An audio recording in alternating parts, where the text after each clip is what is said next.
Fantasy Show is presented by E-Trade. And now, your host, Matthew Berry. Thank you, Jeff Fish. We are the Not Ready for E1 players. Coming up today on the show, it's Week 10, so the rankings are out. We'll do a deep dive into them. Mike Clay comes by with the best wide receiver cornerback matchups for this Sunday. Plus, we've got wide receiver replacements for Mike Evans. But first, Secret Squirrel, today's show will be... Fluff and nonsense, my favorite kind. Kind of the same thing, my friend. Kind of the same thing. So this is Doug Evans, right? He invented Juicero, an internet-connected juice-squeezing machine that raised over $120 million from investors. Before going off the market in September, when it was revealed the machines were actually less effective at squeezing juice than a set of hands. Now this is Mike Evans, a 6'5" wide receiver with 4.5 speed who was drafted as wide receiver 5 in fantasy leagues before being taken out of action in Week 10 for shoving Marshawn Lattimore to the ground with his 2 hands. I tell you this because, 1, if you have Mike Evans, you'll need a replacement this week. His suspension was upheld. And 2, if you want fresh squeezed juice, just get your assistant to squeeze it for you. Yeah, it's a co-host, buddy, but no big deal. Here you go. Oh, look at all of that juice. Oh. Wow. A lot of juice squeezing noises there. Oh, All yeah, right, here you Strawman? go, buddy. Oh, there we go. Thank you very much. Wow, it's delicious. You can really taste the oranges. And if I'm being honest, some felt. Look, here are the tastiest wide receivers available in at least 40% of leagues for this Sunday. How about Robbie Anderson? Again, available in about 40% of ESPN.com leagues. He's going to face a Tampa defense that gives up the 2nd most fantasy points to opposing wide receivers. How about Little Cooper Kupp? Available in over 52% of leagues, he gets the Texans at home. Houston, allowing the 6th most slot receiving yards per game. In fact, the entire Texans secondary has struggled. They're tied for 28th against the pass over the last 4 weeks, which is why I'm also suggesting Robert Woods. Available in about 56% of leagues, he's got double-digit fantasy points in 5 of his last 6 games. Slurp him up off the waiver wire if you can. Enough.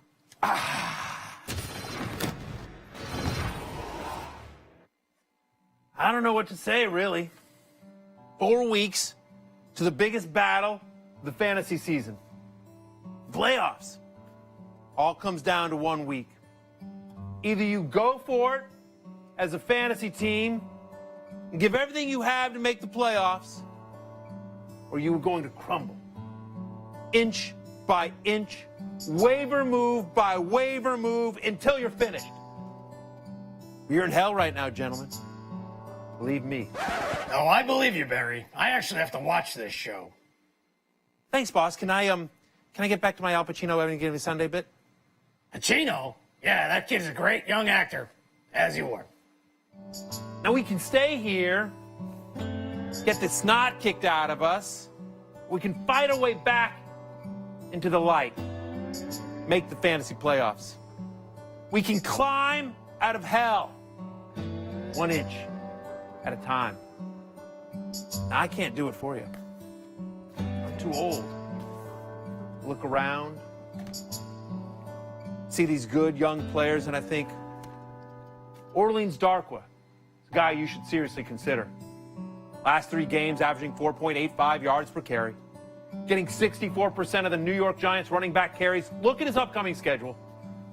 Got the 49ers this weekend and the Raiders in Week 13. He's available in 48% of ESPN.com leagues. What about Juju Smith-Schuster? Scores in back-to-back weeks. Faces the Colts, Titans, Packers, and Bengals over the next 4. All bottom half pass defenses the last 4 weeks, 2 of the 4 bottom 10. Now that he has his driver's license, he can drive you into the fantasy playoffs. And how about Corey Davis? The player you could stash, win you some games down the stretch. Played 75% of his team snaps in his first game back, and in week 13, just when you need him, gets the Colts Texans. Both bottom 10 pass defenses last 4 weeks. That's a team, gentlemen. That's fantasy football. That's all it is. So now what are you going to do? Buzzing! What are you going to do? Ah! Big name players like Matthew Stafford, Adrian Peterson, Jordy Nelson, look, traditionally they've been fantasy studs, right? If you have them on your roster, you're probably feeling pretty good about your chances of making the playoffs in your league. Yeah, I have those guys in 2 other leagues, and I am feeling great. Well, then it gives me pleasure to crush your hopes and dreams, Daniel, because as we approach the trade deadline in most leagues the next few weeks, and you're making that playoff push, I'm not convinced any of those guys are automatic must-starts anymore.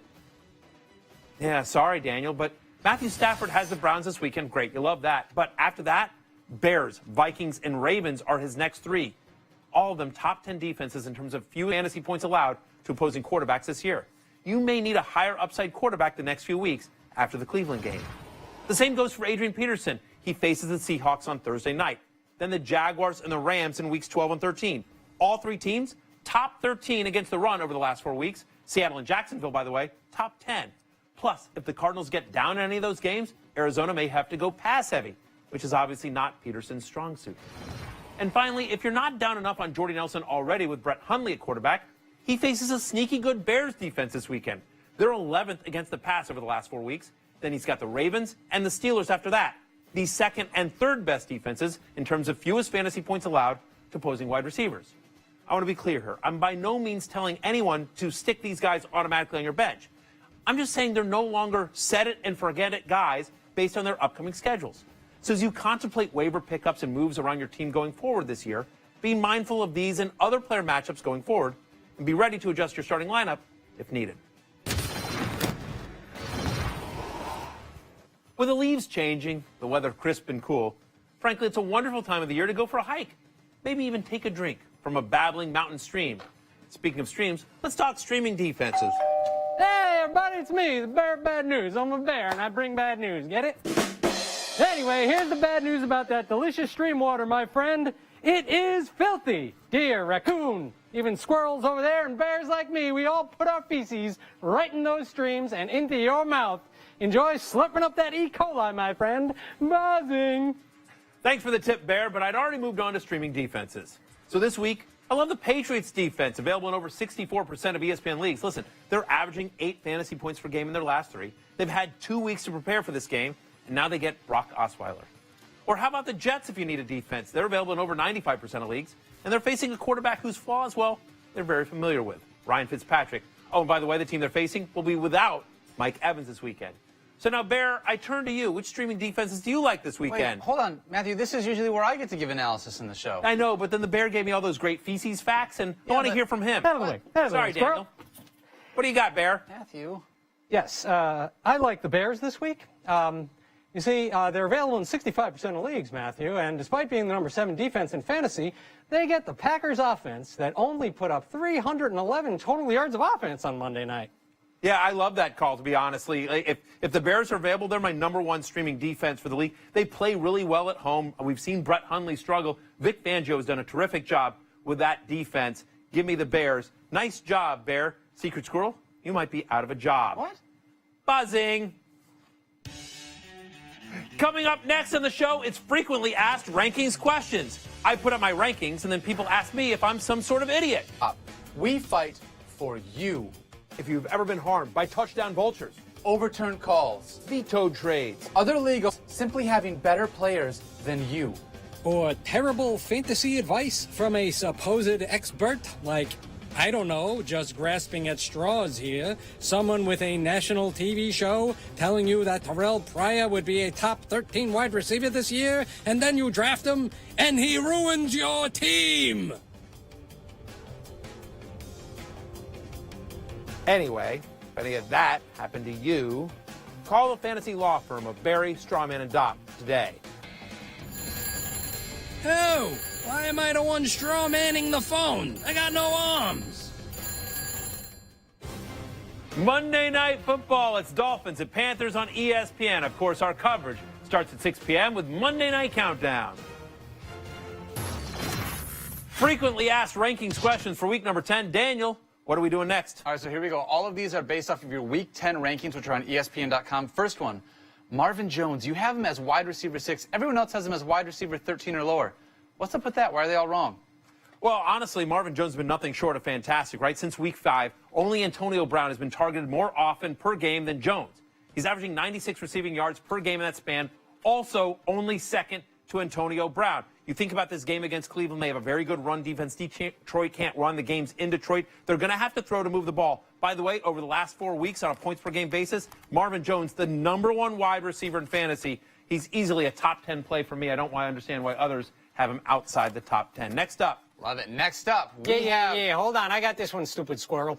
Hey, Barry, I'm very, very conflicted here. You know how I like dropping bums, right? I do. Well, I also hate taking your advice, and here's the problem. I want to drop that bum Delaney Walker, but you're pretty low on him, too. So what is a straw to do? Yeah, I have Delaney Walker outside my top 10. You see him there. He comes into the consensus inside the top 10. Honestly, part of the problem is he's just not scoring. 37 receptions this year, 0 receiving touchdowns. He's averaging less than 50 yards per game of the season.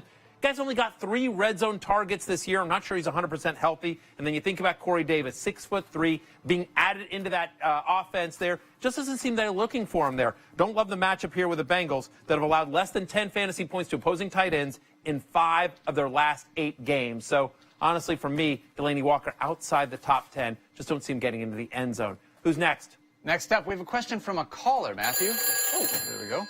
There we go. Fantasy show. Hey, Barry, Frankie from Brooklyn here. First time, long time. Look, I'm stuck on the BQE on my way to pick up Dina, and I came across this article with your rankings. Yeah. What's the matter with you? Are you blind? Well, Do you have eyes? Not for nothing, but the Giants' defense couldn't slow down the Well, right, subway but during a blackout. Oh, you got them ranked 6th? Listen, whatever you're on, send some my way, because it's got to be some good stuff, okay? Well, Hold on a second, Barry. Hey, moron, get that box off the road. Oh, yeah, you want to play that game? I'll show you where you can put that thing. All right, well, thank you very much. Honestly, this is about C.J. Beathard.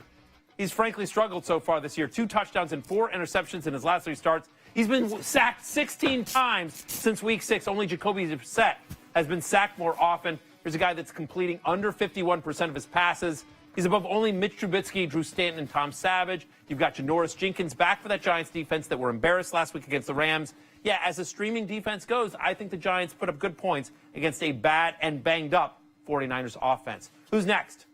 Hey, it's me, the bear of bad news. I'm a bear. I got bad news. Get it? All right, here's the deal, Barry. What's up with your boy Melvin Gordon, you know? Everybody's got him ranked 7th. You got him ranked 12th.